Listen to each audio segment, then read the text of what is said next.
પ્રકરણ 10 પ્રગતિનો પંથ અને સુદૃઢ રાષ્ટ્ર નિર્માણની પ્રક્રિયા. આર્થિક વિકાસના મોડેલ્સ. કોઈ પણ દેશનો આર્થિક કે સર્વાંગીક વિકાસ કરવો હોય તો તે માટે આયોજન જરૂરી છે. ભારતમાં બ્રિટિશ શાસન સમયે જ મહદ અંશે આ દિશામાં કાર્ય થયેલું જણાય છે. શ્રી એમ વિશ્વેશ્વરૈયાએ ભારતમાં સર્વપ્રથમ આર્થિક આયોજનનો વિચાર તેમના પુસ્તક પ્લાન્ડ ઇકોનોમી ઓફ ઇન્ડિયામાં કર્યો. એ અરસામાં પંડિત નહેરુના અધ્યક્ષપણા હેઠળ ભારતીય રાષ્ટ્રીય કોંગ્રેસે આયોજન સમિતિની રચના કરી 1938, જેમાં પ્રખ્યાત અર્થશાસ્ત્રી પ્રો કે ટી શાહની અધ્યક્ષતા નીચે 29 જેટલી પેટા સમિતિઓ રચાઈ. પરંતુ ભારતની અને વિશ્વની અસ્થિર પરિસ્થિતિ અને રાજકીય ઉથલપાથલના લીધે 1942 થી 1946 આ સમિતિ ધાર્યું કાર્ય ન કરી શકતા તેનો અહેવાલ થોડોક મોડો 1949 રજૂ થયો. આ સમય દરમિયાન દેશના આર્થિક વિકાસ માટે મુંબઈ યોજના, જનતા યોજના, ગાંધીવાદી યોજના, યુદ્ધોત્તર પુનર્રચના યોજના વગેરે પણ રજૂ કરવામાં આવી. આઝાદી પહેલા વચગાળાની સરકારના વડા નહેરુના નેતૃત્વ નીચે શ્રી કે સી નિયોગીના અધ્યક્ષપણા હેઠળ એક સલાહકાર આયોજન બોર્ડની રચના કરવામાં આવી 1946. ટૂંકા ગાળામાં આ સમિતિએ રજૂ કરેલા અહેવાલમાં કાયમી ધોરણે એક આયોજન પંચની રચના માટે ભલામણ કરી હતી. જો કે સ્વતંત્રતા બાદ ઊભા થયેલા પ્રશ્નો અને સમસ્યાઓને લીધે આ દિશામાં કોઈ કાર્ય થઈ શક્યું નહીં. પરંતુ સરકારે આ પ્રશ્ન જાન્યુઆરી 1950 હાથ પર લીધો અને બંધારણના ધ્યેયો અને આદર્શોને પૂર્ણ કરે તેવા આયોજન પંચનો પ્રારંભ કરવામાં આવ્યો 15 માર્ચ 1950. આ સાથે ભારતમાં વ્યવસ્થિત અને આયોજનબદ્ધ આર્થિક વિકાસ માટેની યોજનાઓ રજૂ થઈ. હવે તે નીતિ આયોગને નામે કાર્યરત છે. આયોજન પંચમાં સભ્ય સંખ્યા 6 થી 12 નક્કી કરવામાં આવી. આ આયોજન પંચ નિષ્ણાંત અર્થશાસ્ત્રીઓ, વહીવટી નિષ્ણાંતો અને વિવિધ ક્ષેત્રના વિદ્વાનોનું બનેલું હોય છે. તેના અધ્યક્ષ હોદ્દાની રૂએ વડાપ્રધાન હોય છે અને ઉપાધ્યક્ષ આયોજન ખાતાના પ્રધાન રહે તેમ ઠરાવાયું. ઉપાધ્યક્ષ સરકાર અને પંચના સભ્યો વચ્ચે કડીરૂપ કામ કરે છે. ભારતનું આર્થિક આયોજન લાંબા ગાળા તેમજ ટૂંકા ગાળા એમ બંને ઉદ્દેશ ધરાવે છે. લાંબા ગાળાનો ઉદ્દેશ અર્થતંત્રમાં ધીરે ધીરે મહત્વના ફેરફાર કરવા બાબતના છે, જ્યારે ટૂંકા ગાળાના ઉદ્દેશમાં નક્કી થયેલ સમય મર્યાદામાં લક્ષ્યાંકો સિદ્ધ કરી આર્થિક વિકાસ કરવાનો છે. ભારતમાં આર્થિક આયોજનના મુખ્ય ઉદ્દેશો નીચે મુજબ છે. ઝડપી આર્થિક વિકાસ. રાષ્ટ્રના ઉત્થાનમાં ઝડપી અને સતત વધારો કરી પ્રજાના જીવન ધોરણમાં સુધારો લાવવો તથા ભૌતિક જીવનની ગુણવત્તા સુધારવી. આર્થિક અસમાનતામાં ઘટાડો. ગરીબો અને અમીરો વચ્ચેની આવક અને સંપત્તિની અસમાનતા ઘટાડવી. પૂર્ણ રોજગારી પ્રાપ્ત કરવી. દેશના નાગરિકોની શક્તિનો વધુમાં વધુ ઉપયોગ કરી બેરોજગારી ઘટાડવી અને નવી તકો ઊભી કરી પૂર્ણ રોજગારીનું ધ્યેય હાંસલ કરવું. સ્વાવલંબન. વસ્તુઓ, યંત્રો, સાધનો અને ટેકનિકલ જાણકારી જેવી બાબતોમાં સ્વાવલંબન પ્રાપ્ત કરવું. ખાસ બાબત તરીકે અન્ન ઉત્પાદનમાં પગભર થવું. ભાવ સ્થિરતા. ભાવો સ્થિર રહે અને વિકાસ થાય તેવી જરૂરી નાણાકીય અને રાજકોષીય નીતિઓ અમલી બનાવવી. શૈક્ષણિક ક્ષેત્રે વિકાસ. શિક્ષણનો વ્યાપ વધારીને તેમજ સમાજ સુધારણા દ્વારા રાષ્ટ્રની કાયાપલટ કરવી. પંચવર્ષીય યોજનાઓ. ઉપયુક્ત ઉદ્દેશો સિદ્ધ કરવા દેશના આર્થિક આયોજનના ઇતિહાસમાં સીમાચિહ્નરૂપ પંચવર્ષીય યોજનાઓ શરૂ કરાઈ. મૂળે તો આ યોજનાઓનો સામ્યવાદી રશિયામાં સફળ પ્રયોગ થઈ ચૂક્યો હતો. આથી સામ્યવાદી રશિયાના ધોરણે ભારતનો પણ ઝડપથી આર્થિક વિકાસ થાય તે માટે પંચવર્ષીય યોજનાઓ શરૂ કરવામાં આવી. પ્રથમ પંચવર્ષીય યોજના 1951 થી 1956 સમયગાળા દરમિયાનના સમયગાળા માટે હતી. બીજું વિશ્વયુદ્ધ, દેશના ભાગલા, કોમી હુલ્લડોના લીધે દેશમાં અર્થતંત્ર ડામાડોળ સ્થિતિમાં હતું. આ સંજોગોમાં પ્રથમ યોજના માટે 2 ધ્યેયો નક્કી કરવામાં આવ્યા. અનાજની બાબતે ઉત્પાદન વધારી આત્મનિર્ભર થવું, રાષ્ટ્રીય આવકમાં વધારો કરવો અને લોકોનું જીવન ધોરણ સુધારવું. આ યોજનાના ઘડતર માટે હેરોલ્ડ ડોમર મોડેલનો ઉપયોગ કરાયો. આ યોજનાના અંતે આપણે ખેતી, સિંચાઈ, વીજળી અને વાહન વ્યવહાર ક્ષેત્રે સારી પ્રગતિ કરી શક્યા. આપણી રાષ્ટ્રીય આવકમાં 18% વધારો થયો. બીજી પંચવર્ષીય યોજના 1956 થી 1961 સમયગાળા દરમિયાન હતી. આઝાદીના 8 વર્ષોમાં ગરીબીમાં નોંધપાત્ર ઘટાડો થઈ શક્યો ન હતો. ભારતીય સંસદે આર્થિક નીતિના ધ્યેયમાં સમાજવાદી સમાજ રચનાનો આદર્શ જાહેર કર્યો. તે મુજબ આર્થિક વિકાસના કાર્યક્રમો એવી રીતે અમલમાં મૂકવાના હતા કે જેથી જે લોકો ગરીબ છે અથવા સમાજના છેવાડે રહી ગયેલા છે તેમની પણ પ્રગતિ થાય. બીજી યોજના થકી ભારતમાં ભાવિ ઔદ્યોગિક વિકાસનો પાયો નંખાયો. પરંતુ સામા પક્ષે ભાવ વધારો અને ફુગાવાનું વિષ ચક્ર શરૂ થયું. યોજનાના અંતે લોખંડ પોલાદ, સિમેન્ટ, રસાયણો, ભારે યંત્ર સામગ્રી, વીજળીને લગતો સામાન વગેરેના ઉત્પાદનમાં નોંધપાત્ર વધારો કરી શકાયો. ત્રીજી યોજના 1961 થી 1966 સમયગાળા દરમિયાન હતી. આ યોજનાનો મુખ્ય લક્ષ્યાંક આત્મનિર્ભર અને સ્વયંસ્પષ્ટ ટેક ઓફ સ્ટેજ અર્થવ્યવસ્થાની સ્થાપનાનું હતું.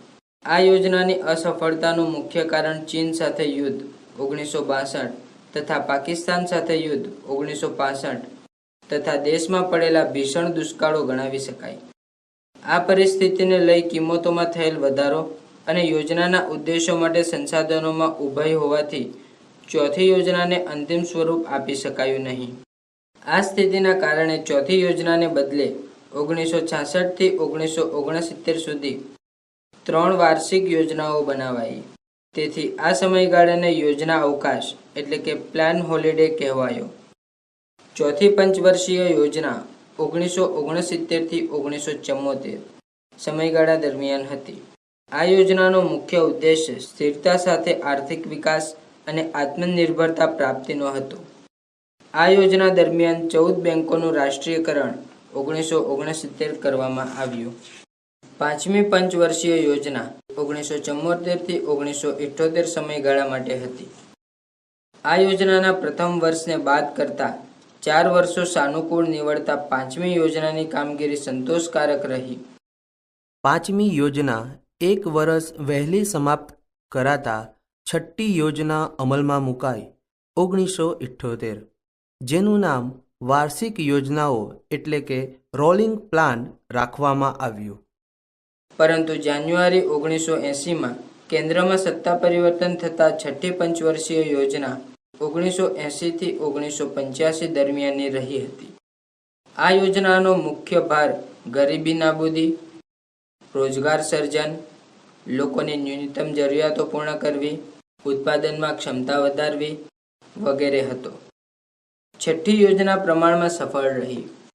સાતમી પંચવર્ષીય યોજના 1985 થી 1990 સમયગાળા દરમિયાનની હતી. આ યોજનામાં ઉત્પાદન ક્ષમતા વધારવી, રોજગારીનું સર્જન કરવું, ગરીબીનું પ્રમાણ ઘટાડવું, પર્યાવરણનું સંરક્ષણ કરવું અને શક્ય તેટલા ક્ષેત્રમાં સ્વનિર્ભરતા પ્રાપ્ત કરવી તે ધ્યેય રાખવામાં આવ્યા. આ યોજના દરમિયાન વિકાસ દરનો લક્ષ્યાંક સિદ્ધ કરી શકાયો. પરંતુ આ માટે જરૂરી આંતરિક નાણાકીય સાધનો અને વિદેશી મુદ્રા મેળવવાનું કામ મુશ્કેલ બન્યું. આઠમી પંચવર્ષીય યોજના 1992 થી 1997 રાજકીય અસ્થિરતાના કારણે 2 વર્ષ મોડી શરૂ થઈ. આ યોજનામાં પ્રાથમિક શિક્ષણનું સાર્વત્રિકરણ કરવું, 15 થી 35ની વય જૂથના લોકો એટલે કે યુવાનોમાંથી નિરક્ષરતા નાબૂદ કરવી, પીવાના પાણી તેમજ ખેતીનો વિકાસ મુખ્ય હતો. આ યોજનાનો એ સમયે સ્વીકાર કરવામાં આવ્યો જ્યારે દેશ ભારે સંકટનો સામનો કરી રહ્યો હતો, જેમાં બજેટમાં ખોટ, ચૂકવણીના સમતોલનનું સંકટ, વધતું દેવું અને ફુગાવો મુખ્ય ગણી શકાય, જેથી ગરીબી, બેકારી અને આર્થિક અસમાનતા જેવા પ્રશ્નો ચાલુ રહ્યા. નવમી પંચવર્ષીય યોજના 1997 થી 2002 સમયગાળા દરમિયાનની હતી. આ યોજનામાં અગાઉની યોજનાના ઉદ્દેશ્યો યથાવત રાખી દેશને મંદીના સંકટમાંથી બહાર લાવવો, રોજગારીનું સર્જન, ગરીબી નિવારણ માટે ખેતી અને ગ્રામ વિકાસને અગ્રિમતા જેવા ઉદ્દેશો પણ રખાયા. આ યોજનામાં ગરીબોના કલ્યાણ પર ભાર મુકાયો, પરંતુ આ યોજનાના અંતે ફુગાવા પર અંકુશ મેળવી શકાયો નહીં. સાક્ષરતાનું પ્રમાણ 65.38% સુધી જ વધી શક્યું. વસ્તી વૃદ્ધિ દર અટકી શક્યો નહીં અને ઔદ્યોગિક વિકાસ દર પણ ધીમો રહ્યો. આમ આ યોજના તેના લક્ષ્યાંકો પૂરેપૂરી પૂર્ણ કરી શકી નહીં. 10મી પંચવર્ષીય યોજના 2002 થી 2007 સમયગાળા દરમિયાન હતી. આ યોજના આવક જાવકના મોડેલ પર આધારિત હતી. આ યોજનામાં સૌ પ્રથમ વખતે રાજ્ય દીઠ વિકાસ દર નક્કી કરવામાં આવ્યો. આ યોજનામાં આર્થિક લક્ષ્યાંકો સાથે સામાજિક લક્ષ્યાંકો પર પણ નજર રાખવાની વ્યવસ્થા હતી.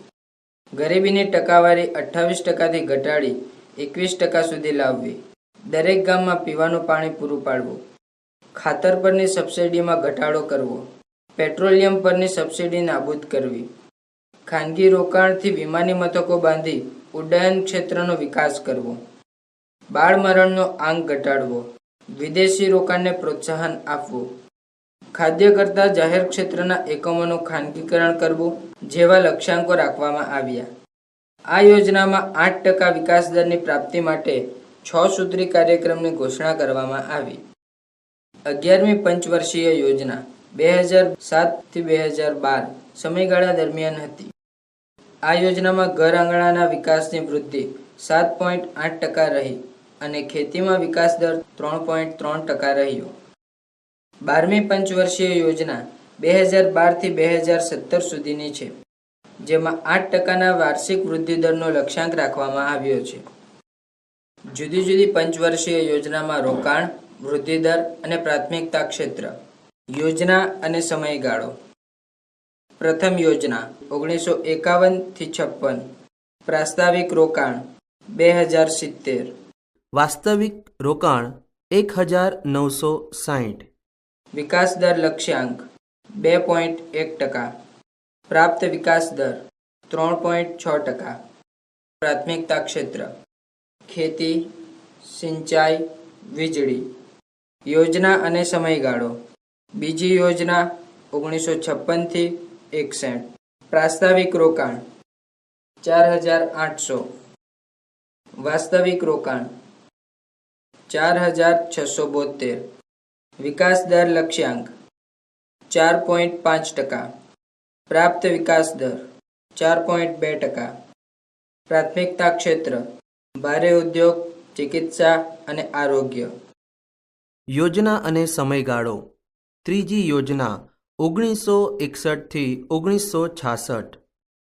પ્રાસ્તવિક રોકાણ 7500. વાસ્તવિક રોકાણ 8577.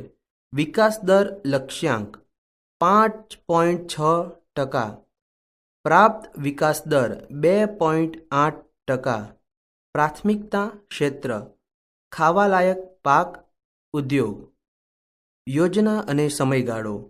ચોથી યોજના 1969 થી 1974. પ્રાસ્તવિક રોકાણ 15900. વાસ્તવિક રોકાણ 15799. વિકાસ દર લક્ષ્યાંક 5.7%. પ્રાપ્ત વિકાસ દર 3.4%. પ્રાથમિકતા ક્ષેત્ર ખેતી, સિંચાઈ. યોજના અને સમયગાળો. પાંચમી યોજના 1974 થી 79. પ્રાસ્તાવિક રોકાણ 37250. વાસ્તવિક રોકાણ 39426. વિકાસ દર લક્ષ્યાંક 4.4%. પ્રાપ્ત વિકાસ દર 4.9%. પ્રાથમિકતા ક્ષેત્ર જન આરોગ્ય, સમાજ કલ્યાણ. યોજના અને સમયગાળો. છઠ્ઠી યોજના 1980 થી 85. પ્રાસ્તાવિક રોકાણ 95500. વાસ્તવિક રોકાણ 1,03,292. વિકાસ દર લક્ષ્યાંક 5.2%. પ્રાપ્ત વિકાસ દર 5.4%. પ્રાથમિકતા ક્ષેત્ર ખેતી, ઉદ્યોગ, ઉર્જા. યોજના અને સમયગાળો. સાતમી યોજના 1985 થી 90. પ્રાસ્તાવિક રોકાણ 1,80,000. વાસ્તવિક રોકાણ 2,18,730. વિકાસ દર લક્ષ્યાંક 5%. પ્રાપ્ત વિકાસ દર 5.6%. પ્રાથમિકતા ક્ષેત્ર ઉર્જા, ખાવાલાયક પાક. યોજના અને સમયગાળો 8મી યોજના 1992 થી 97. પ્રાસ્તાવિક રોકાણ 4,34,000. વાસ્તવિક રોકાણ 4,95,670. વિકાસ દર લક્ષ્યાંક 5.6%. પ્રાપ્ત વિકાસ દર 6.7%. પ્રાથમિકતા ક્ષેત્ર માનવ સંસાધન, શિક્ષણ, આરોગ્ય અને રોજગાર વિકાસ. યોજના અને સમયગાળો 9મી યોજના 1997 થી 2002.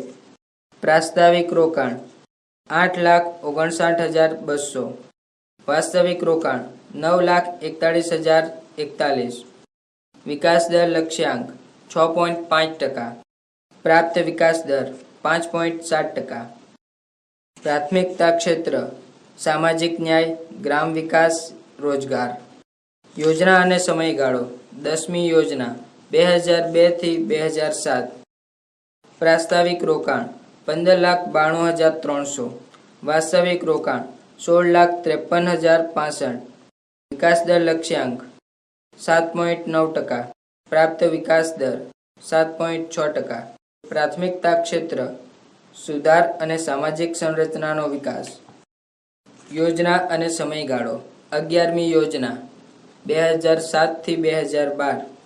પ્રાસ્તાવિક રોકાણ 36,44,718. વાસ્તવિક રોકાણ 37,50,978. વિકાસ દર લક્ષ્યાંક 9%. પ્રાપ્ત વિકાસ દર 8%. પ્રાથમિકતા ક્ષેત્ર વિકાસ સર્વહિતકારી બનાવવો અને ઝડપી વિકાસની સાથે વૃદ્ધિની બેવડી રણનીતિ. વૃદ્ધિ દર અને પ્રાથમિકતા ક્ષેત્ર. ઔદ્યોગિકીકરણ. સ્વતંત્રતા પૂર્વેની બ્રિટિશ સરકારને ભારતના ઉદ્યોગોના વિકાસમાં બહુ રસ ન હતો. આ સરકારનો એકમાત્ર ઉદ્દેશ ભારતનું આર્થિક શોષણ કરવાનો હતો. સ્વતંત્રતા પ્રાપ્તિ બાદ પંચવર્ષીય યોજનાઓના અમલ થકી આયોજનબદ્ધ રીતે આ દિશામાં વિકાસના પ્રયાસો થયા. ભારે અને પાયાના ઉદ્યોગોની સ્થાપના કરવામાં આવી, જેથી ભાવિ ઔદ્યોગિક વિકાસનો પાયો નાખી શકાયો. સુતરાઉ કાપડ, ખાંડ, વનસ્પતિ જેવા વપરાશી માલ પેદા કરતા ઉદ્યોગોની સાથે સાથે યંત્ર ઉદ્યોગોના ઉત્પાદનનો ઉદ્યોગ પણ વિકસી શક્યો છે. લોખંડ પોલાદનો ઉદ્યોગ, ભારે રસાયણ ઉદ્યોગ, કોલસા ઉદ્યોગ વગેરેનો આયોજનકાળ દરમિયાન સારો એવો વિકાસ થયો છે. ઔદ્યોગિક ઉત્પાદનમાં આપણે મહદઅંશે સ્વાવલંબી બની શક્યા છીએ. એટલું જ નહીં, નિકાસ કરતા પણ થયા છીએ. આઝાદી બાદ સરેરાશ વિકાસ દર 6% થી 7% રહ્યો છે. દેશમાં ઉદ્યોગો માટે અનુરૂપ વાતાવરણ તૈયાર થયું છે. કામદારોમાં શિક્ષણ થકી નવું કૌશલ્ય આવ્યું છે. સંચાલકોનો એક નવો વર્ગ ઊભો થયો છે. આમ આઝાદી પછી આયોજનકાળ થકી આપણે ઝડપી ઔદ્યોગિકીકરણની દિશામાં મહત્વના પગલાં ભરી શક્યા છીએ. હરિયાળી ક્રાંતિ. હરિયાળી ક્રાંતિ 20મી સદીની એક ખાસ ઉપજ, મહાન ઘટના અને સિદ્ધિ ગણાય છે. તેની શરૂઆત મેક્સિકોમાં 1940ની આસપાસ થઈ. ત્યારબાદ વિશ્વના અન્ય દેશોમાં તેનો પ્રસાર થયો.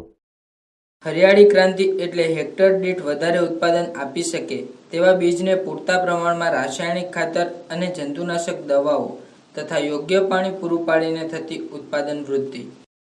ભારતમાં ખેતી ક્ષેત્રે આધુનિકીકરણ આવવાથી અનાજના ઉત્પાદનમાં નોંધપાત્ર વધારો થઈ શક્યો છે. ખેતી ક્ષેત્રે દેશમાં વિવિધ ક્રાંતિઓની હારમાળા સર્જાઈ છે, જેમ કે કૃષિ વિકાસ માટે હરિયાળી ક્રાંતિ, દૂધ ઉત્પાદન વધારવા માટે શ્વેત ક્રાંતિ, રાસાયણિક ખાતરનું ઉત્પાદન વધારવા માટે ભૂરી ક્રાંતિ, તેલીબિયાનું ઉત્પાદન વધારવા પીળી ક્રાંતિ, માંસ ટામેટાના ઉત્પાદનમાં વધારો કરવા માટે લાલ ક્રાંતિ, બટાટાનું ઉત્પાદન વધારવા માટે ગોળ ક્રાંતિ. નવી ટેકનોલોજીના વધુને વધુ ઉપયોગ માટે દેશના ખેડૂતો જાગૃત અને ઉત્સાહી બનતા જાય છે. ખેતી ક્ષેત્રે ઘઉંના વધુ ઉત્પાદન થકી આપણે સ્વાવલંબી બની શક્યા છીએ. ચાના ઉત્પાદનમાં ભારત વિશ્વમાં પ્રથમ છે. 1998થી ભારત વિશ્વનો સૌથી મોટો દૂધ ઉત્પાદક દેશ બની ગયો છે. ગ્રામ્ય વિસ્તારોમાં પણ ભૌતિક સુવિધાઓનું પ્રમાણ આર્થિક સદ્ધરતાને લીધે વધતું જણાયું છે. જો સમાજના અમુક લોકો પોતાના જીવનની પાયાની જરૂરિયાતો પણ પૂરી કરી શકતા ન હોય અને જીવન જીવતા હોય તેને ગરીબ ગણવામાં આવે છે. સ્વતંત્રતા પહેલા ભારતમાં દાદાભાઈ નવરોજીએ જીવન નિર્વાહની પડતરના આધાર પર સર્વપ્રથમ ગરીબી રેખાનો ખ્યાલ રજૂ કર્યો હતો. સ્વતંત્રતા બાદ આર્થિક અસમાનતા દૂર કરવા ગરીબી નિવારણનો કાર્યક્રમ અમલી બનાવાયો. પંચવર્ષીય યોજનાઓ થકી રાષ્ટ્રીય આવક અને માથાદીઠ આવકમાં વધારો થયો, પરંતુ ગરીબોની સંખ્યામાં ઘટાડો થઈ શક્યો નહીં. ધનિકો વધુને વધુ ધનવાન બનતા ગયા. સાક્ષરતાનું પ્રમાણ ચોક્કસ વધ્યું છે, પરંતુ નિરક્ષરતાનું પ્રમાણ નોંધપાત્ર રીતે ઘટ્યું નહીં. નિરક્ષરો મોટેભાગે ગરીબ જ રહે છે. પરિવાર નિયોજન કાર્યક્રમને ગરીબ વર્ગમાં અસરકારક રીતે લાગુ કરી શકાયો નથી. આથી વસ્તી વધારાને લીધે પણ ગરીબાઈનું પ્રમાણ વિશેષ જોવા મળે છે. ગરીબાઈની સમસ્યાનો હલ કપરો છે, પરંતુ અશક્ય નથી. શિક્ષણનો પ્રચાર પ્રસાર, ઉત્પાદનમાં અનાજ અને કૃષિ ક્ષેત્રને પ્રાધાન્ય આપવું જ રહ્યું. વાજબી ભાવે ગરીબોને આવશ્યક ચીજવસ્તુ મળી રહે અને પોષણક્ષમ આહાર થકી દેશના વિકાસમાં યોગદાન આપી શકે તે જોવું રહ્યું. આર્થિક અસમાનતામાં ઘટાડો પણ મુખ્ય બાબત બની રહી. પરંતુ આ બધી બાબતોનો આધાર દ્રઢ રાજકીય નિર્ધાર અને પ્રજાના સહકાર પર રહેલો છે. સ્વતંત્ર ભારતમાં પ્રાથમિક શિક્ષણનો વિકાસ. બ્રિટિશ અમલ દરમિયાન ભારતમાં શિક્ષણ ક્ષેત્રે કોઈ નોંધપાત્ર વિકાસ થઈ શક્યો નહીં, પરંતુ આધુનિક શિક્ષણની શરૂઆત ચોક્કસ થઈ શકી. લોર્ડ વિલિયમ બેન્ટિકના શાસન સમયથી ભારતમાં આધુનિક શિક્ષણની શરૂઆત થયાનું ગણાવી શકાય. સ્વતંત્રતા સમયે પ્રાથમિક શાળાઓમાં ધોરણ 1 થી 5માં 6 થી 11ની વય જૂથના કુલ બાળકો પૈકી 35% જેટલા જ બાળકોને શાળાએ લાવી શકાયા હતા. વળી 6 થી 10ની વયના બાળકો માટે પ્રાથમિક કેળવણી ફરજિયાત બનાવવામાં આવી અને દરેક પંચવર્ષીય યોજનામાં પ્રાથમિક શિક્ષણને વધુને વધુ મહત્વ આપવામાં આવ્યું. પંચાયતી રાજ થકી દેશમાં પ્રાથમિક શિક્ષણનો પ્રસાર ઝડપી બની શક્યો. ભારત સરકારે પ્રાથમિક શિક્ષણમાં બુનિયાદી શિક્ષણનો સિદ્ધાંત સ્વીકાર્યો. શ્રી બી.જી. ખેરના અધ્યક્ષપણા નીચે એક સમિતિ નિમાઈ 1948, જેણે 3 પંચવર્ષીય યોજનાના ગાળા દરમિયાન દેશમાં સંપૂર્ણપણે બુનિયાદી શિક્ષણ દાખલ કરવાનું નક્કી કર્યું. 3 યોજનાઓ દરમિયાન અનેક જુનિયર બુનિયાદી અને સિનિયર બુનિયાદી શાળાઓ શરૂ થઈ. ત્રીજી યોજનાને અંતે પ્રાથમિક તાલીમ સંસ્થાઓનું સંપૂર્ણ બુનિયાદીકરણ થઈ શક્યું છે. તે અભૂતપૂર્વ સિદ્ધિ ગણી શકાય. સામાન્ય પ્રકારની પ્રાથમિક શાળા કરતાં બુનિયાદી શાળા વધારે ખર્ચાળ હોય તે હકીકત પણ તેની મંદ પ્રગતિનું એક કારણ છે. સ્વતંત્રતા પ્રાપ્તિ બાદ દેશમાં પ્રાથમિક શિક્ષણનું પ્રમાણ વધુ હોવા છતાં તેની કેટલીક સમસ્યાઓ છે, જેવી કે ગ્રામ્ય વિસ્તારની શાળાઓમાં પૂરતી સંખ્યા હાજર ન રહેવી, અધવચ્ચેથી અભ્યાસ છોડી દેવો. કેટલીક શાળાઓમાં તો આજે પણ ભૌતિક સુવિધાઓનો અભાવ જોવા મળે છે. ગ્રામ્ય વિસ્તારોમાં સરકાર તેમજ ગ્રામ પંચાયતો આ ક્ષેત્રે સજાગતા કેળવી સમસ્યાનું નિવારણ લાવી શકે. સ્વતંત્ર ભારતમાં ઉચ્ચ શિક્ષણનો વિકાસ. બ્રિટિશ કાળ દરમિયાન શાળા શિક્ષણ કરતાં ઉચ્ચ શિક્ષણના વિસ્તરણ અને વિકાસને વધુ પ્રોત્સાહન અને સહાય મળ્યા, જેથી ભારતમાં કેળવણી ક્ષેત્રે પાયા કરતાં ઉચ્ચ શિક્ષણ ક્ષેત્રે વધુ પ્રચાર થઈ શક્યો. સ્વતંત્રતા પ્રાપ્તિ સમયે મધ્યસ્થ શિક્ષણ સલાહકાર બોર્ડે ઠરાવ કરી દેશમાં માધ્યમિક શાળાના શિક્ષણ બાબતે એક પંચ નીમવા ભલામણ કરી હતી 1948. તે અનુસાર સરકારે મદ્રાસ યુનિવર્સિટીના ઉપકુલપતિ ડોક્ટર એ લંકાસ્વામી મુદલિયારના અધ્યક્ષપણા હેઠળ માધ્યમિક શિક્ષણ પંચ નિમ્યો. તેનો અહેવાલ મળતા સરકારે આ પંચ પર સક્રિય પગલાં ભર્યા, જેથી આ પંચની મોટાભાગની ભલામણો સ્વીકારાઈ. આ પંચે 183 ભલામણો કરી હતી. ડોક્ટર સર્વપલ્લી રાધાકૃષ્ણનના અધ્યક્ષપણા હેઠળ ભારત સરકારે એક યુનિવર્સિટી શિક્ષણ પંચ નિમ્યો 1948, જેણે 1 વર્ષમાં પોતાનો અહેવાલ રજૂ કર્યો. સરકારે આ પંચની મોટાભાગની ભલામણોનો સ્વીકાર કરતા યુનિવર્સિટીઓના મોટાભાગના અભ્યાસક્રમો એક સરખા રાખવામાં આવ્યા. શિક્ષણનું માધ્યમ બહુધા માતૃભાષા રખાયું. દેશમાં ખેતીવાડી, ઇજનેરી, તબીબી, કાનૂની વ્યવસાયલક્ષી ડિપ્લોમા અભ્યાસક્રમ આપતી કોલેજો તથા સંસ્થાઓમાં વધારો કરવો, યુનિવર્સિટી ગ્રાન્ટ્સ કમિશન સ્થાપવું, કોલેજમાં વિદ્યાર્થીઓની સંખ્યાની મર્યાદા નક્કી કરાઈ, અભ્યાસક્રમ તેમજ પરીક્ષા પદ્ધતિમાં સુધારા, અધ્યાપકોના પગારમાં વધારો. ભારતીય કેળવણીના ઇતિહાસમાં ક્રાંતિકારી પરિવર્તન અને અનન્ય કહી શકાય તેવો કોઠારી પંચનો અહેવાલ 1966 પ્રગટ થયો. તેની મોટાભાગની ભલામણોનો સ્વીકાર થયો અને ભારત સરકારે રાષ્ટ્રીય શિક્ષણ નીતિ ઘડી કાઢી 1968. આ નવી નીતિ મુજબ શૈક્ષણિક ધોરણોની જાળવણી ઉપરાંત પ્રાથમિક શિક્ષણના સાર્વત્રિકરણ અને પ્રૌઢ શિક્ષણ પર ભાર મૂકવામાં આવ્યો, જેમાં દૂરવર્તી શિક્ષણ એટલે કે ડિસ્ટન્સ એજ્યુકેશનને પણ સ્થાન અપાયું. યુનિવર્સિટીઓની સ્થાપના. સ્વતંત્રતા બાદ ભારતમાં યુનિવર્સિટીઓની સ્થાપનામાં ઉત્તરોત્તર વધારો થતો ગયો. શિક્ષણને રાજ્ય યાદીમાં સ્થાન અપાયું હોવા છતાં બનારસ, દિલ્હી, અલીગઢ, વિશ્વભારતી અને જવાહર લખનૌ યુનિવર્સિટી કેન્દ્રીય યુનિવર્સિટીઓ છે.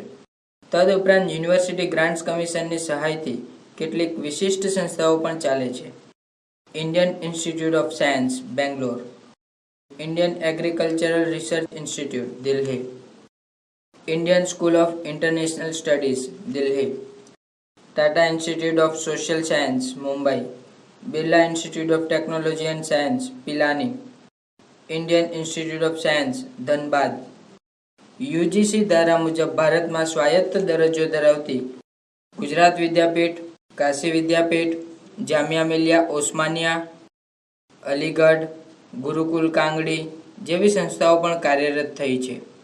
ઉચ્ચ શિક્ષણ ક્ષેત્રે આટલો નોંધપાત્ર વિકાસ આપણે કરી શક્યા છીએ. ટેકનિકલ અને આઈઆઈટી. કોઠારી પંચે શિક્ષણની સંસ્થાઓમાં ગુણવત્તાનો વિકાસ થાય અને ભારતીય યુનિવર્સિટીઓમાં વિદ્યાકીય તાલીમ અને સંશોધનના ક્ષેત્રોમાં આંતરરાષ્ટ્રીય ધોરણની સમકક્ષનું ધોરણ સ્થપાય એ માટે ભલામણો કરી હતી. એ મુજબ એક આઈઆઈટી અને કૃષિ વિષયક યુનિવર્સિટીનો સમાવેશ થાય. પરિણામે ધીરે ધીરે દેશમાં ટેકનિકલ સંસ્થાઓમાં વધારો થતો રહ્યો છે. દેશમાં એન્જિનિયરિંગ ક્ષેત્રે સર્વપ્રથમ થોમ્સન કોલેજ 1845 હતી. આ કોલેજ સ્વતંત્રતા પ્રાપ્તિ બાદ રૂરકી એન્જિનિયરિંગ યુનિવર્સિટી બની હતી 1948. આજે ટેકનોલોજીના ક્ષેત્રે 20 સંશોધન સંસ્થાઓ કાર્યરત છે, જેવી કે કેન્દ્રીય કાચ અને માટીકામ શોધ સંસ્થા જાદવપુર, કેન્દ્રીય ઉર્જા સંશોધન સંસ્થા બિહારને ગણાવી શકાય. આ ઉપરાંત માનવ તબીબી, કાયદો, કૃષિ, સંગીત, સ્થાપત્ય, ડેરી ઉદ્યોગ, પત્રકારત્વ, પ્રાણી તબીબી જેવી વ્યવસાયી શિક્ષણ આપતી સંસ્થાઓમાં પણ વધારો થયો છે. પૂર્વ પ્રાથમિક તેમજ પ્રાથમિક અને માધ્યમિક શાળાના શિક્ષકો માટે ટ્રેનિંગ કોલેજો અને તેનું સ્તર સુધર્યું છે. ભારત સરકારે NCERT national council of educational research and training સંસ્થા સ્થાપી. આ સંસ્થાના નેજા હેઠળ દરેક રાજ્યમાં રાજ્યવાર state council of educational research and training સંસ્થાઓ સ્થાપવામાં આવી છે. અણુ સંશોધન, અવકાશ સંશોધન અને અન્ય વૈજ્ઞાનિક તેમજ ટેકનોલોજીકલ વિકાસ. ભારતીય સંસદે વૈજ્ઞાનિક નીતિનો ઠરાવ પસાર કર્યો 1958, જેના થકી વૈજ્ઞાનિક સંશોધન, તાલીમ અને વિકાસના નવા દ્વાર ખુલ્યા. પદાર્થનો નાનામાં નાનો એકમ તે અણુ.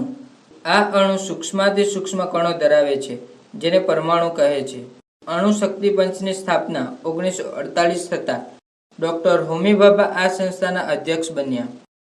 દેશમાં પ્રથમ અપ્સરા નામે અણુભઠ્ઠી તૈયાર થઈ 1956 અને ટ્રોમ્બે એટલે કે મુંબઈ નજીક એટોમિક એનર્જી એસ્ટાબ્લિશમેન્ટ AEE નામે સંસ્થાની સ્થાપના થઈ 1957.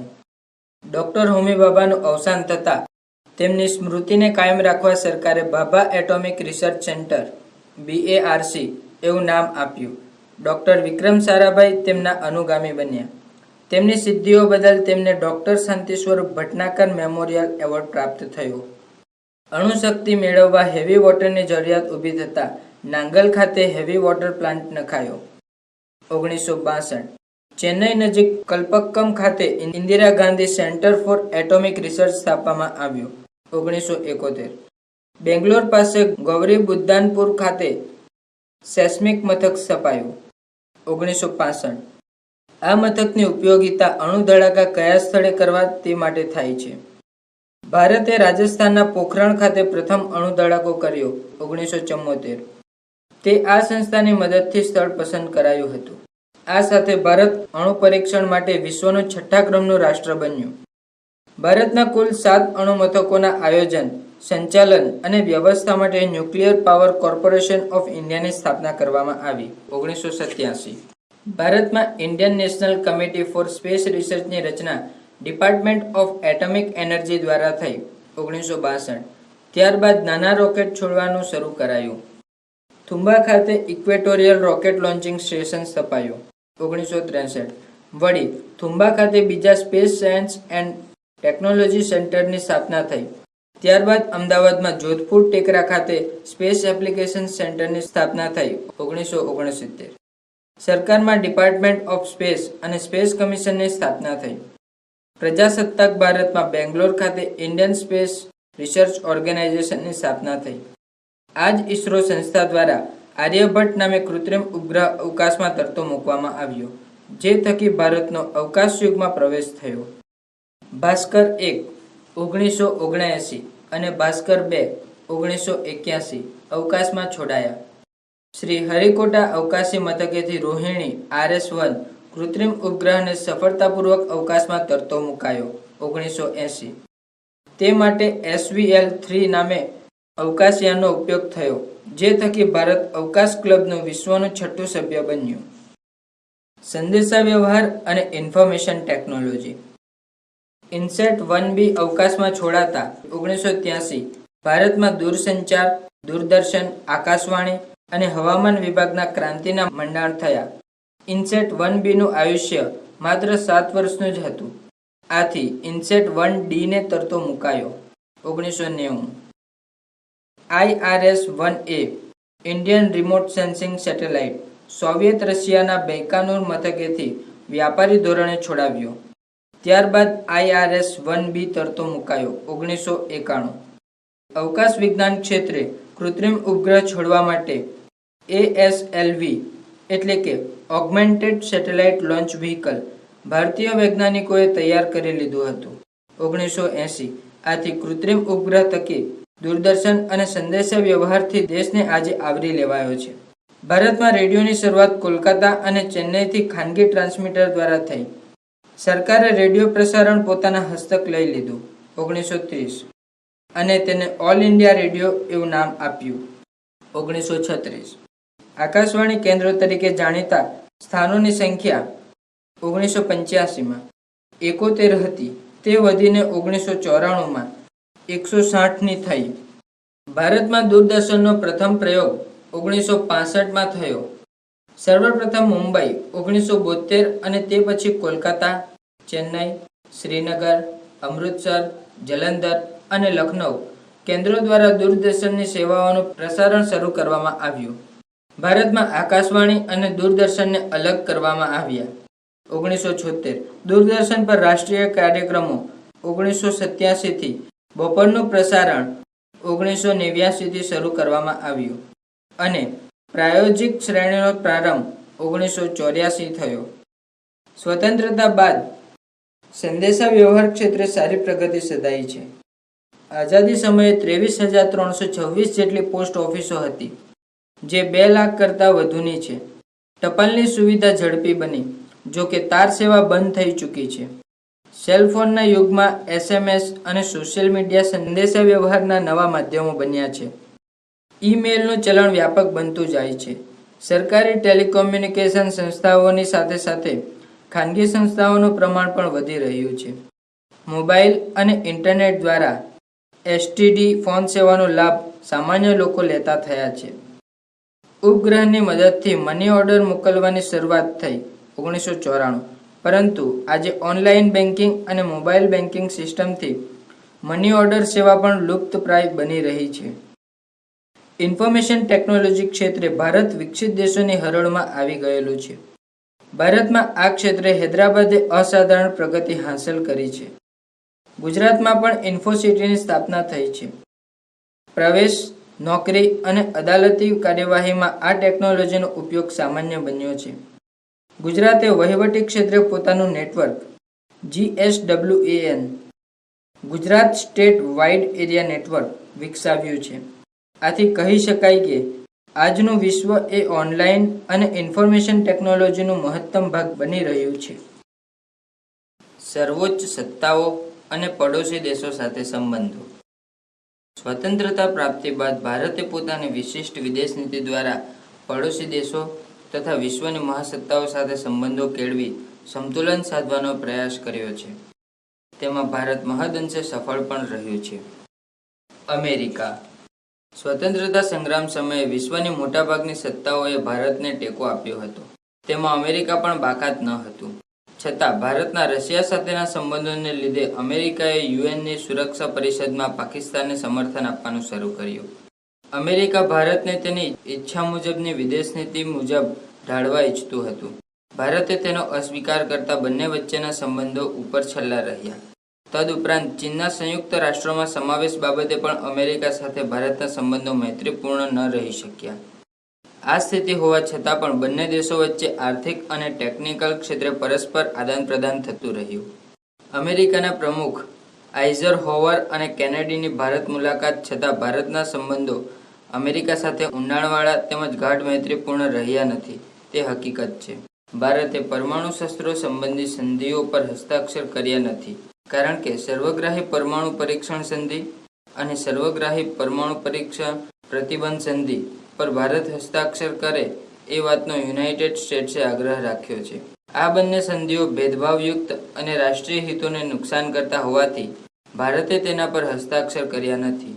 પોતાના ઈરાદાઓ અને આગ્રહની અવગણના થતાં યુનાઇટેડ સ્ટેટ્સ ભારત પર નારાજ થયું. ભારતે પોખરાણ, રાજસ્થાન ખાતે સફળ પરમાણુ અખતરો કર્યો 1998. ત્યારે તેણે ગંભીર નોંધ લઈને તેણે ભારત સામે કેટલાક પ્રતિબંધો મૂક્યા, જે સમય જતાં હળવા થતા ગયા. ત્યારબાદ આર્થિક અને ટેકનિકલ જેવા ક્ષેત્રમાં તો ભારતને અમેરિકાની મદદ પણ મળતી રહી છે. યુનાઇટેડ સ્ટેટ્સના ન્યૂયોર્કના વર્લ્ડ ટ્રેડ સેન્ટર પર 11 સપ્ટેમ્બર 2001 થયેલા આતંકવાદી હુમલા પછી બંને દેશો વચ્ચેના સંબંધોમાં સુધારો થયો છે. ભારતે પણ આર્થિક ક્ષેત્રે પ્રગતિ સાધી છે તે બાબતનો હવે તે સ્વીકાર કરે છે અને બંને દેશો વચ્ચે ગાઢ સંબંધો બંધાય તેવી ઈચ્છા ધરાવતા થયા છે. તાજેતરમાં 2014 અને 2015 ભારતના વડાપ્રધાન નરેન્દ્ર મોદી અમેરિકાની મુલાકાતે ગયા. ત્યાં તેમણે સંયુક્ત રાષ્ટ્રો યુએનની મહાસભાને પણ સંબોધી. યુનાઇટેડ સ્ટેટ્સ અમેરિકાના પ્રમુખ બરાક ઓબામાએ 26 જાન્યુઆરી 2015ના રોજ ભારતના 66મા પ્રજાસત્તાક દિન એટલે કે ગણતંત્ર દિનની ઉજવણીના સમારોહમાં મુખ્ય મહેમાન બની ભારતની મુલાકાત લીધી. ભારતીય ગણતંત્ર દિવસમાં ભાગ લેનારા તેઓ અમેરિકાના પ્રથમ પ્રમુખ બન્યા. આમ ભારત અને અમેરિકાના સંબંધો સુમેળભર્યા થઈ રહ્યા છે. આતંકવાદના જેવા આંતરરાષ્ટ્રીય સમસ્યા સંદર્ભે બંને રાષ્ટ્રોના વડાઓ ચિંતિત છે. સોવિયત સંઘ USSR. અમેરિકાની જેમ સોવિયત સંઘે પણ ભારતની સ્વતંત્રતા પ્રાપ્તિની ચળવળને ટેકો આપ્યો.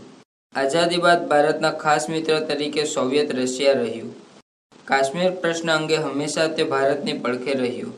સોવિયત પ્રમુખ ખ્રુશ્ચેવની ભારત મુલાકાતથી બંનેના સંબંધો વધુ ગાઢ બન્યા અને ઘણી બાબતો અંગે સમજૂતી થઈ, જેમાં ભારતની પંચવર્ષીય યોજનામાં પણ સોવિયતે આર્થિક મદદ કરી.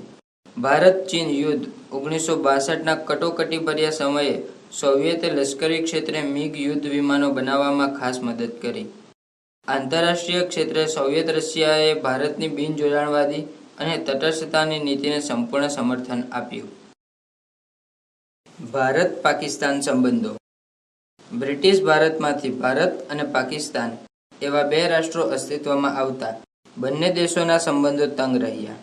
તેમાં વળી કોમી રમખાણો તથા ભાગલા સમયની સ્થિતિએ બળતામાં ઘી હોમવાનું કામ કર્યું. પાકિસ્તાન સાથેની આંતરરાષ્ટ્રીય સરહદો બાબતે આજ સુધી વિવાદ રહ્યો છે.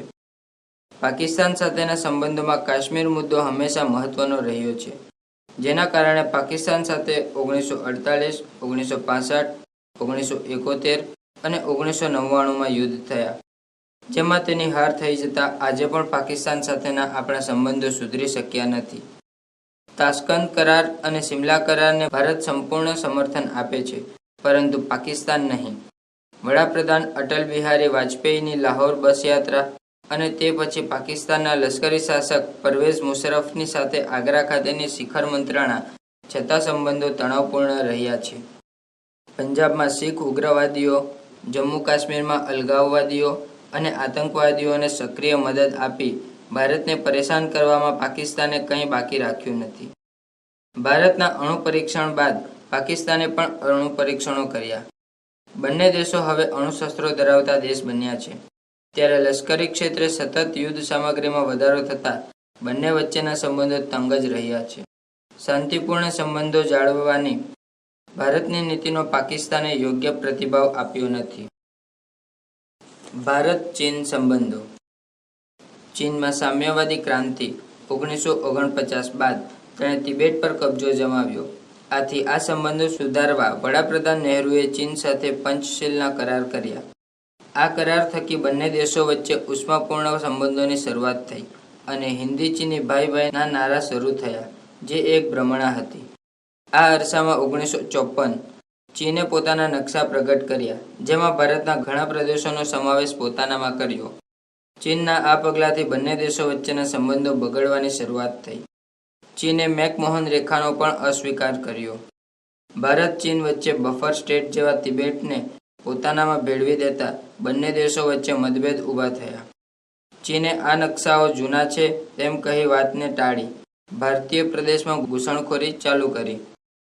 પૂર્વે 1959 સુધી ભારત ચીન વચ્ચેના સંબંધો શાંતિપૂર્ણ માર્ગે ઉકેલવા માંગતું હતું, પરંતુ ચીને આક્રમણ કરીને ભારતના પ્રદેશો પર કબજો જમાવ્યો. ભારતે આ પગલા વિરુદ્ધ જ્યારે લશ્કરી પગલું લીધું ત્યારે ઘણું મોડું થઈ ચૂક્યું હતું. અંતે ચીને એક પક્ષીય યુદ્ધ વિરામ જાહેર કરતા યુદ્ધનો અંત આવ્યો, પરંતુ આ યુદ્ધમાં ભારતને ઘણું સહન કરવું પડ્યું. ત્યારથી આજ દિન સુધી બંને દેશો વચ્ચેના સરહદી પ્રશ્નોને લગતી બાબતે ઘણી મંત્રણાઓ થઈ, પરંતુ સુખદ સમાધાન લાવી શકાયું નથી.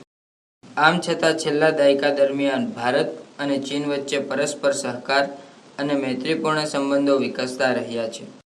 ભારતના વડાપ્રધાન નરેન્દ્ર મોદી અને ચીનના વડાપ્રધાન જિનપિંગ વચ્ચે રિવરફ્રન્ટ અમદાવાદ ખાતે સૌજન્યપૂર્ણ મુલાકાત થઈ 2014, જેને ભાવિ સંબંધોમાં મીઠાશ વધવાનો સંકેત માની શકાય. ભારત બાંગ્લાદેશ સંબંધો. ભારત પાકિસ્તાન યુદ્ધ બાદ બાંગ્લાદેશનો ઉદય થયો 1971. આ પહેલા તે પૂર્વ પાકિસ્તાન તરીકે ઓળખાતું હતું. બાંગ્લાદેશના ઉદયમાં ભારતનો સિંહ ફાળો રહેલો છે. શરૂઆતમાં ભારત બાંગ્લાદેશ સંબંધો મૈત્રીપૂર્ણ રહ્યા. બાંગ્લાદેશની સ્વતંત્રતા બાદ તરત જ ભારતે તેને આર્થિક અને ભૌતિક રીતે ઘણી મદદ કરી. છતાં પડોશી દેશ તરીકે કેટલીક બાબતે ભારતના સંબંધો તંગ રહ્યા. ભારતે તેનો 3 બીઘાનો પ્રદેશ સોંપતા 1992 બાંગ્લાદેશની તેના બીજા પ્રદેશમાં જવાની સરળતા વધી શકી. પડોશી દેશ તરીકે આજે પણ ભારત હંમેશા બાંગ્લાદેશની પડખે રહે છે. ગંગા નદીના પાણીનો ઉપયોગ અને વહેંચણી સંબંધે થયેલી ચર્ચાઓ દ્વારા સમાધાન સાધવામાં આવ્યું. અતિવૃષ્ટિ, વાવાઝોડા જેવી કુદરતી આપત્તિ વખતે ભારતે બાંગ્લાદેશને પૂરતા પ્રમાણમાં મદદ કરી છે. બંને રાષ્ટ્રો વચ્ચે 2015 વિવાદિત જમીન વિસ્તાર અને તે ક્ષેત્રના લોકોની નાગરિકતાના પ્રશ્નોનું નિરાકરણ વાટાઘાટોથી થયું છે. ભારત શ્રીલંકા સંબંધો. શ્રીલંકા સાથેના ભારતના સંબંધો છેક રામાયણ કાળથી છે. શ્રીલંકામાં ભારતીય તમિલો વસવાટ કરે છે. તેમની નાગરિકતાને પ્રશ્ન બંને દેશ વચ્ચે મતભેદ થતાં ભારતે તમિલ લોકોને ભારતીય નાગરિકત્વ આપવાની તૈયારી પણ બતાવી છે. શ્રીલંકામાં સિંહાલી લોકોની બહુમતી છે, આથી તમિલો પ્રત્યે ભેદભાવ રખાય છે. તેથી લાગણી પ્રબળ બનતા તમિલોએ અલગ રાજ્યની માગણી કરી, જેથી તમિલો અને શ્રીલંકન સરકાર વચ્ચે ઘર્ષણ શરૂ થયું. પ્રભાકરણની આગેવાનીમાં તમિળોએ ઉગ્રવાદી સંગઠન LTTE રચી ત્રાસવાદનો પણ આશરો લીધો. આ સમયે બંને દેશો વચ્ચે સમજૂતી સધાઈ. 1987થી રાજીવ ગાંધીની સરકાર વખતે ભારતીય લશ્કરને શ્રીલંકામાં શાંતિ સ્થાપવા મોકલવામાં આવ્યું, પરંતુ ભારતનું આ પગલું સફળ થઈ શક્યું નહીં અને પૂર્વ વડાપ્રધાન રાજીવ ગાંધી પર પેરામ્બુદુરમાં આત્મઘાતી હુમલો કરી તેમની હત્યા થઈ. ભારતની ઈચ્છા બંને પક્ષો વચ્ચે શાંતિમય સમાધાન થાય તે છે. ભારતના વડાપ્રધાન નરેન્દ્ર મોદીએ શ્રીલંકાની મુલાકાત વખતે તમિલ પ્રભાવિત વિસ્તાર જાફનાની મુલાકાત લીધી. 13 માર્ચ 2015. શ્રીલંકન તમિલ અસરગ્રસ્તોના પુનઃવસન માટે 27,000 જેટલા મકાનો ભારતની આર્થિક સહાયથી બનાવાયા છે. આજે શ્રીલંકા સાથે ભારતના મૈત્રીપૂર્ણ સંબંધો છે. ભારત નેપાળ સંબંધો. ભારત અને નેપાળ વચ્ચે મિત્રતાપૂર્ણ સંબંધોનો પ્રારંભ 1950માં થયો. તે મુજબ બંને સત્તાઓએ એકબીજાના સાર્વભૌમત્વ અને અખંડિતતાનો સ્વીકાર કર્યો છે. ભારત નેપાળને તેના આર્થિક વિકાસ માટે મોટા પાયે આર્થિક તેમજ સામાજિક મદદ કરે છે. નેપાળ અને ભારતના લોકો સરળતાથી એકબીજાના દેશોમાં આવજા કરી શકે છે અને ધાર્મિક સ્થળોની મુલાકાત લે છે. ક્યારેક માઓવાદીઓ ત્રાસવાદી પ્રવૃત્તિઓ કરે છે. તેઓ ક્યારેક ભારતના નક્સલવાદીઓ સાથે સંપર્કમાં હોવાનું જણાયું છે. સરળતાથી આ દેશોમાં આવન જાવન થઈ શકતી હોવાથી અહીં ઘણા આતંકવાદી પ્રવૃત્તિ કરતા લોકો આશરો લેતા હોય છે. તેથી બંને દેશો વચ્ચે તંગદિલી ઊભી થાય છે. ભારતના ચીન સાથેના સંબંધોથી નેપાળના સંબંધો અંગે ગેરસમજ થાય છે. ભારત હંમેશા નેપાળ સાથે સુમેળભર્યા સંબંધો રાખવા આતુર રહ્યું છે. નેપાળના સામાજિક આર્થિક વિકાસમાં ભારતે ઘણી મદદ કરી છે. નેપાળના ઘણા વિદ્યાર્થીઓ ઉચ્ચ અભ્યાસ માટે ભારત આવે છે. હિમાલયમાંથી નીકળતી કેટલીક નદીઓ નેપાળમાંથી પસાર થઈને ભારતમાં આવે છે. ચોમાસામાં તેમાં ભારે પૂર આવે છે. તેથી ભારતને ઘણું નુકસાન થાય છે. નદીઓના પૂર રોકવા માટે ભારત અને નેપાળ વચ્ચે સમજૂતી થાય તે માટે ભારત પ્રયત્ન કરે છે. 25 એપ્રિલ 2015ના રોજ નેપાળમાં 5.8ની તીવ્રતાનો ભૂકંપ આવ્યો હતો. તેમાં આશરે 8,000ની આસપાસ લોકો મૃત્યુ પામ્યા. આ કુદરતી હોનારતમાં ભારતે બચાવ કામગીરીમાં નેપાળને મદદ કરી, રાહત અને પુનઃવસનમાં સહાય કરી. ભારત મ્યાનમાર બ્રહ્મદેશ બર્મા સાથેના સંબંધો. મ્યાનમારને સ્વતંત્રતા મળી 1948 ત્યારથી બંને દેશો વચ્ચેના સંબંધો મૈત્રીપૂર્ણ રહ્યા છે. સ્વતંત્રતા બાદ મ્યાનમારે સહાયની માંગણી કરતા ભારતે તરત જ આર્થિક મદદ મોકલી આપી હતી. બંને દેશો વચ્ચે થયેલ સંધિ મુજબ એકબીજાના સાર્વભૌમત્વને માન આપવા તથા એકબીજાની આંતરિક બાબતોમાં દખલગીરી ન કરવાનું સ્વીકાર્યું. 1951 આ જ વર્ષે બંને દેશો વચ્ચે પંચવર્ષીય કરાર થતા વેપારી સંબંધો મજબૂત બન્યા. બંને દેશો વચ્ચેના ઉષ્માભર્યા સંબંધોના વિકાસમાં ભારતના તત્કાલીન વડાપ્રધાન જવાહરલાલ નહેરુ અને મ્યાનમારના વડાપ્રધાન ઉનોની વ્યક્તિગત મિત્રતાનો ફાળો મહત્વનો છે. મ્યાનમાર સરહદે બળવાખોર પ્રવૃત્તિ વધતા બર્માએ ભારતની શસ્ત્ર સહાય મેળવી. તદુપરાંત ભારતે આ રકમનો અડધો ભાગ જતો કર્યો. ઉપરાંત મ્યાનમારની કટોકટીમાં પણ ભારતે લોન આપવાની જાહેરાત કરી. બર્માના વડા નેવીની ભારત મુલાકાત 1965 થકી બંને દેશોએ પરસ્પર સંબંધો વધુ મજબૂત બનાવવા નિર્ધાર કર્યો. આઝાદી બાદ ભારતનો મ્યાનમાર સાથે કોઈ અણબનાવ બન્યો નથી, જે નોંધવું રહ્યું. ભારત ભૂટાન સંબંધો. સ્વતંત્રતા પ્રાપ્તિ બાદ ભારતે ભૂટાન સાથે કાયમી શાંતિ અને મિત્રતાની સંધિ કરી. 1949 ભારતે ભૂતાનની સ્વાયત્તતાનો સ્વીકાર કર્યો. સામે પક્ષે ભૂતાને પણ ભારતને સંરક્ષણ અને વિદેશ નીતિ ક્ષેત્રે વિશ્વાસમાં લેવાનું સ્વીકાર્યું. વડાપ્રધાન નહેરુએ ભૂતાનની મુલાકાત લીધી હતી. 1958 ચીને તિબેટમાં લશ્કર મોકલી તેનો કબજો લેતા ભૂતાનને પણ ચીનનો ડર લાગ્યો હતો. આથી પણ તે ભારતની વધુ નજીક આવ્યું. ભૂતાનના દોરજીના ખૂન 1964 બાદ ભારત વિરોધી પ્રવૃત્તિ શરૂ થઈ, પરંતુ થોડા સમયમાં તે વાતાવરણ દૂર થયું. ભારતના પ્રયાસથી ભૂતાન યુનિવર્સલ પોસ્ટ યુનિયનનું સભ્ય બન્યું. 1969 તથા યુએનનું પણ સભ્ય બન્યું. 1971 મ્યાનમારની જેમ ભૂતાન સાથે પણ ભારતના સંબંધો સમાનતાના ધોરણે મૈત્રીપૂર્ણ રહ્યા છે. એક નાનકડું પડોશી રાષ્ટ્ર હોવા છતાં ભારતે ભૂટાનને વિશિષ્ટ મહત્વ આપ્યું છે. ભારતના વડાપ્રધાન નરેન્દ્ર મોદીએ ભૂતાનની મુલાકાત જૂન 2014 લીધી. તે દરમિયાન થવા પામેલી ચર્ચાઓમાં તેમણે કહ્યું કે ભારત પ્રગતિ કરશે તો તેની સીધી અસર પાડોશી દેશો પર પડશે. ત્યારબાદ બંને દેશોના પરસ્પર સુરક્ષા સંબંધિત સહયોગ પર સંતોષ પણ વ્યક્ત કરવામાં આવ્યો. આમ ભારત ભૂટાન જેવા નાનકડા પાડોશી રાષ્ટ્ર સાથે પણ ઉષ્માપૂર્ણ સંબંધો સ્થાપિત કર્યા છે.